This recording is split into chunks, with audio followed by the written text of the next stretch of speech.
People are living longer than ever. U.S. life expectancy is at an all-time high of 79 years. The problem is, most aren't financially ready for it. A new report found 80% of households with adults over 60 can't cover long-term care costs or handle a financial shock. This as the oldest baby boomers turn 80 this year, putting an enormous strain on our healthcare and retirement systems.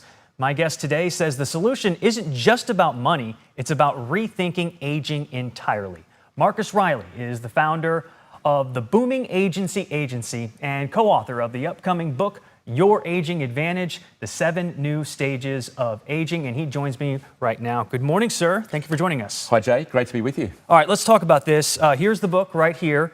To start the conversation, I know the financial aspect can be pretty daunting, so we're going to focus on what you can control. What do we need to change about how we think about aging in the country? I think, just as you touched on, Jay, it's how we think about ageing, both from a collective point of view at a community society level, but then at a personal level as well. And I think understanding the fact that we have got this opportunity with our increased longevity to plan for it, to grab hold of it. And the other big aspect of that is considering the whole of person approach. So as you've alluded to, often we focus on the financial only, or we have a very fragmented view of our ageing, and so we miss that opportunity to really plan effectively. So one of the things we really tried to do in the book was provide very practical tools for people that can better help people understand what stage of ageing they're in and how to plan for where they want to move to in terms of their ageing journey. Give me an example of some of those practical tools. So the first one is a self-assessment, Jay, where it helps you go through a series of questions and reflections about who you are, what's important to you, so that you can identify, well, what stage of that ageing journey I'm in. And the book defines the 7 new stages of ageing. And then with that self-assessment, you have a greater depth of knowledge about you, about what's important to you, and then use those things to shape your plans and decisions for future stages. And it gives people control that perhaps we haven't had before, and again, changes the mindset in terms of not being bound by our limited views that we've had so commonly as a society. For example, instead of being bound by chronological age as our frame for viewing ageing and growing older, let's talk about the feels like age.